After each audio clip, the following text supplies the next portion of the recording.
নমস্কার, আমি অদিতি। আমরা চলে এসেছি আমাদের পজিটিভ বার্তার বিকাশ টক শো এর অনুষ্ঠানে। আমাদের সাথে আজকে আছেন শান্তিনিকেতন বিএড কলেজের একজন টিচার, ফিজিক্যাল সায়েন্স ডিপার্টমেন্টের টিচার। ওনার নাম কৌশিক দাস মহাশয়। আমরা আজকে যে বিষয় নিয়ে ওনার সাথে কথা বলবো তা হচ্ছে বিজ্ঞান কথামালা, অর্থাৎ ক্লাসরুম থেকে জীবনের পাঠশালা। বিজ্ঞান এই বিষয়টা আমাদের প্রত্যেকের কাছেই আমরা ভীষণভাবে শুনলেই একটা ভীত সন্ত্রস্ত বোধ করি। সেই নিয়েই আমরা আজকে কথা বলবো ওনার সাথে। আর কথা না বাড়িয়ে সরাসরি চলে যাব আমাদের আজকের প্রশ্ন উত্তর পর্বে। স্যার, প্রথমেই আপনার থেকে আমার যে জিনিসটা জানার, যে বিজ্ঞান এই জিনিসটা আসলে কি? ধন্যবাদ ম্যাম। বিজ্ঞান আমাদের দৈনন্দিন জীবনের সাথে ওতপ্রোতভাবে জড়িত, এটা আমরা অস্বীকার করতে পারি না। বিজ্ঞান কথাটির আক্ষরিক অর্থ যদি আমরা দেখি, সেটি হচ্ছে বিশেষ জ্ঞান। এটা আমরা সকলেই জানি, কিন্তু আমরা যদি দেখি যে যখন আমরা ইতিহাস পড়ি, ভূগোল পড়ি বা অন্য কোনো বিষয়, যেমন বাংলা ব্যাকরণের কোনো নির্দিষ্ট নিয়ম বা ইংরেজি গ্রামারের কোনো নিয়ম পড়ি, সেগুলিও তো এক ধরনের বিশেষ জ্ঞান। তাহলে এমন কোন বৈশিষ্ট্য বিজ্ঞানকে বিশেষ জ্ঞান করে তোলে? আসলে বিজ্ঞান হচ্ছে এমন এক ধরনের জ্ঞান যা পরীক্ষা নিরীক্ষার মাধ্যমে যাচাই করা যায়। তার থেকে বড় কথা হলো, বিজ্ঞান হচ্ছে একটা চিন্তার পদ্ধতি, যার মাধ্যমে আমরা বিভিন্ন ঘটনা যেগুলোকে বিশ্লেষণ করার চেষ্টা করি, ব্যাখ্যা করার চেষ্টা করি এবং বিভিন্ন সমস্যা সমাধান করার চেষ্টা করি। আমাদের এই প্রকৃতি যে রয়েছে, সেখানে বিভিন্ন প্রাকৃতিক ঘটনা সবসময়ই ঘটে চলেছে। বিজ্ঞান এইসব প্রাকৃতিক ঘটনাগুলোকে পর্যবেক্ষণ করে, পরীক্ষা করে এবং একটি সিদ্ধান্তে পৌঁছে সেগুলো সম্বন্ধে ব্যাখ্যা দেওয়ার চেষ্টা করে এবং বিজ্ঞানের জ্ঞান নির্মাণ হয়। সুতরাং যদি বিজ্ঞান কি এই কথা বলতে হয়, তাহলে বলা যায় বিজ্ঞান হচ্ছে একটা বিপুল পরিমাণ জ্ঞানের ভাণ্ডার, যেখানে অসংখ্য তথ্য রয়েছে, তত্ত্ব রয়েছে, নিয়ম রয়েছে আর সূত্র রয়েছে। আর বিজ্ঞান হচ্ছে একটি অনুসন্ধান পদ্ধতি, যার মাধ্যমে আমরা বিভিন্ন সমস্যার সমাধান করার চেষ্টা করি, বিভিন্ন প্রাকৃতিক ঘটনা সেগুলো বিশ্লেষণ করার চেষ্টা করি, ব্যাখ্যা করার চেষ্টা করি। আর সব থেকে বড় কথা হলো, বিজ্ঞান হচ্ছে একটা দৃষ্টিভঙ্গি। একজন বিজ্ঞান মনস্ক মানুষ, সে কিন্তু সবসময় কুসংস্কার থেকে দূরে থাকে। সে অন্ধবিশ্বাসে বিশ্বাসী নয়, সে প্রশ্ন করতে জানে। আমরা শুনলাম ওনার থেকে বিজ্ঞান কি, উনি আমাদেরকে বিজ্ঞান কি তার বিস্তারিত একটা সংজ্ঞা দিলেন।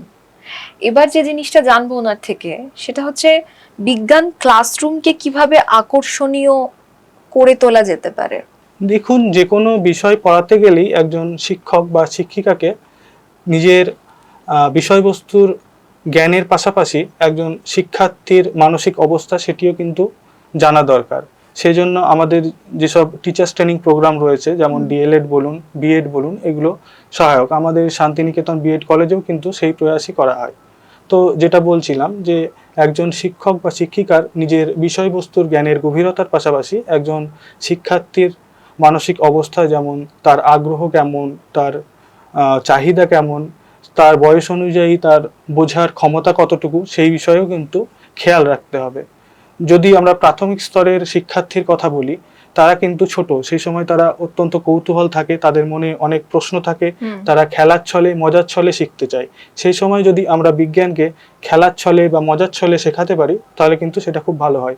যেমন ধরুন, আমরা যদি চুম্বক নিয়ে খেলতে খেলতে যদি চুম্বকের আকর্ষণ বিকর্ষণ ধর্ম এগুলো বোঝাই, বা ধরুন কোনো মজাদার কুইজ কম্পিটিশনের আয়োজন করা যেতে পারে, এই সময় তারা বিভিন্ন নতুন নতুন সায়েন্টিফিক টার্মস যেগুলো রয়েছে সেগুলোর সাথে পরিচিতি লাভ করে।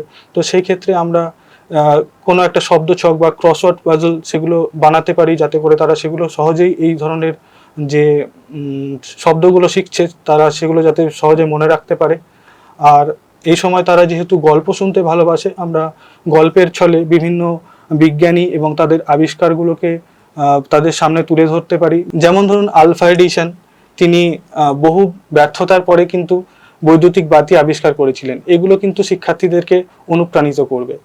তাছাড়া এই সময় তারা ভিডিও অ্যানিমেশন বা কার্টুন ভিডিও দেখতে পছন্দ করে। তো সেই সময় যদি আমরা কোনো বিজ্ঞানের কনসেপ্ট সেগুলো কার্টুনের আকারে যদি দেখাতে পারি, সেগুলো কিন্তু তারা উপভোগ করবে, তার সাথে তাদের কিন্তু শিক্ষণটাও ফলপ্রসূ হবে।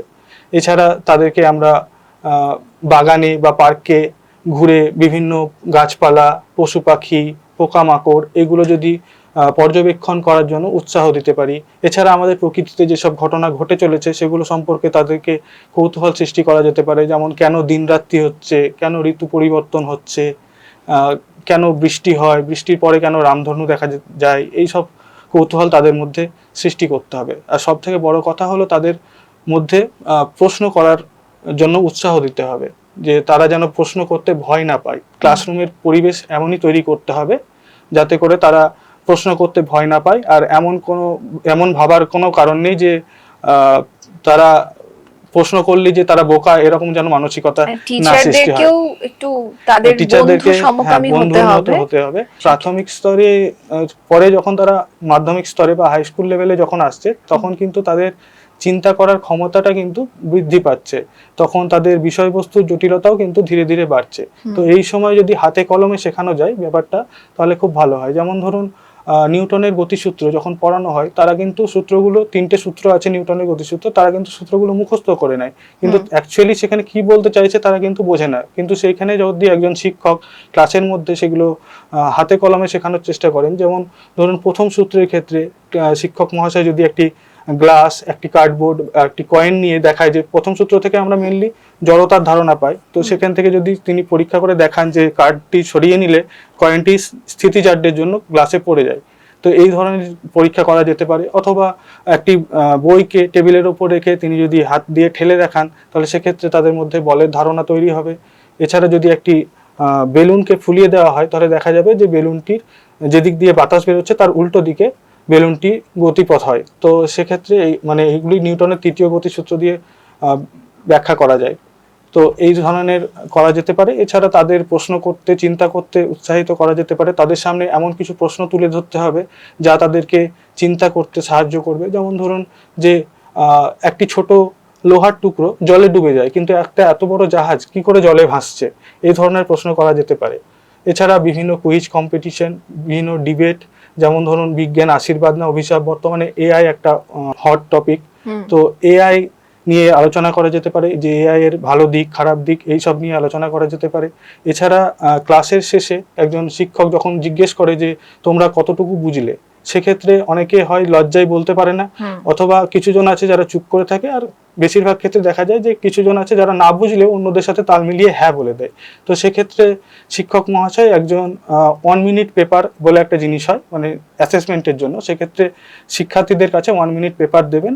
শিক্ষার্থীরা 1 মিনিটের মধ্যে তারা আজকে কি টপিক পড়েছেন, কি কি পড়েছে এবং কোনগুলো ভালো লেগেছে, কোনগুলো বুঝতে পারেনি, সেগুলো সেখানে উল্লেখ করবে। সেখানে তাদেরকে নাম উল্লেখ করার প্রয়োজন হয় না।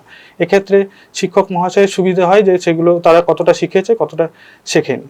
আমরা স্যারের সাথে কথা বললাম এতক্ষণ বিজ্ঞান বিষয়ে, যেটা আমাদের কাছে খুব কঠিন একটা সাবজেক্ট। আমরা বেশিরভাগ ছাত্রছাত্রীরাই সেটা মনে করি। আমাকে নিজেকে যদি প্রশ্নটা করা হয়, আমি তো বলবো বিজ্ঞান আমার কাছে ভীষণ, আমি দুহাত দূরে থাকতে চাই বিজ্ঞানের থেকে। যাই হোক, আমাদের অনুষ্ঠানের আমরা একদম অন্তিম পর্যায়ে এসে পৌঁছেছি। ভালো থাকবেন, সুস্থ থাকবেন, আর আমাদের পজিটিভ বার্তার পাশে থাকবেন। নমস্কার।